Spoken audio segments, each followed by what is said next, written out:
اللي بيحب ابني يجيب منه دست عيال. كنت كل يوم بسمع الجملة دي من حماتي. جوزي كان ابنها الوحيد وما كنتش لسه كملت سنة في بيته. بعد 4 شهور بالظبط كنت حامل، بس في بنوته. ما كانش حد مبسوط بالحمل عشان في بطني بنت، لكن ربنا كان ليه حكمة والبيبي نزل. الدكتورة قالت لي هتاخدي وقت عشان كنت ضعيفة وما باكلش كويس بسبب زهق الدايم من كلام حماتي وبناتها، رغم انهم متجوزين، بس كان لازم كل يومين يجوا ويزهقوني بكلام ملهوش اي لازمة. ولما كنت بشتكي لامي كانت تقول لي استحملي عشان جوزك، بكره ربنا هيكرمك. قفلت معاها وقعدت اعيط. جوزي اللي بتوصيني عشانه ده لما عرف اني هاخد وقت سابني وسافر، ومبقاش ياخد اجازه غير كل فين وفين. ما بقاش يرن حتى يطمن، اهتمامه تقريبا ما بقاش موجود، وكانه متجوزني بس عشان اخلف. قاعده في شقتي طول اليوم لوحدي، وكل ما انزل لحماتي تقول لي عاجبك يا هانم، اديكي حرمتيني من ابني. هو كمان مش كفايه حرماني اشوف له عيل؟ هو كان بايدي يا ربي ولا انا اللي قلت له يسافر؟ ما بقتش عارفه الناس دي بتفكر ازاي. رميت هموم الدنيا ورا ظهري وقررت اصلي كل يوم ركعتين قيام ليل. كنت ساعات بمسح دموعي واقول معلش، معاهم حق،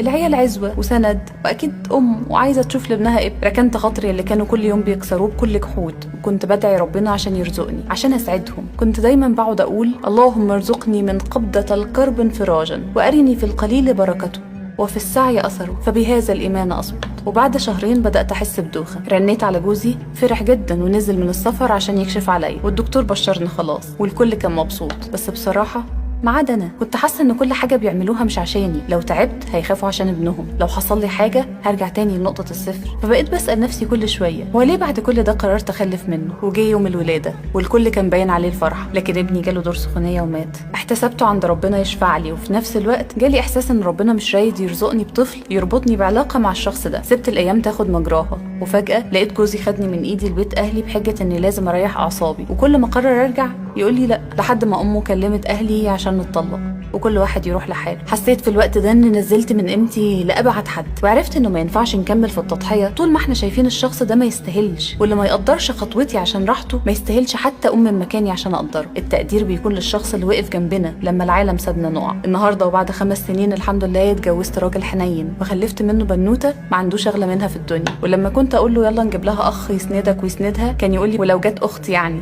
هيبقى يا بختنا. كفايه عندي انه لما بيشوفني معيطه ولا زعلانه من اي حاجه ياخدني لمكان بعيد بره البيت ويقول لي احكي انا سامعك. هو صحيح حالته الماديه بسيطه شويه، بس والله كلمه سامعك دي بالدنيا. احنا ممكن نبيع الدنيا قصاد حد بس يسمعنا. اللي يسمع حكاوينا المتعبه احنا نشاركه كل مصاعب الحياه ويبقى على قلبنا زي العسل. قد تكون اراده الله احيانا مخالفه لمرادك، لكنها دائما لمصلحتك. ثق وكن موقنا بتدبير الله.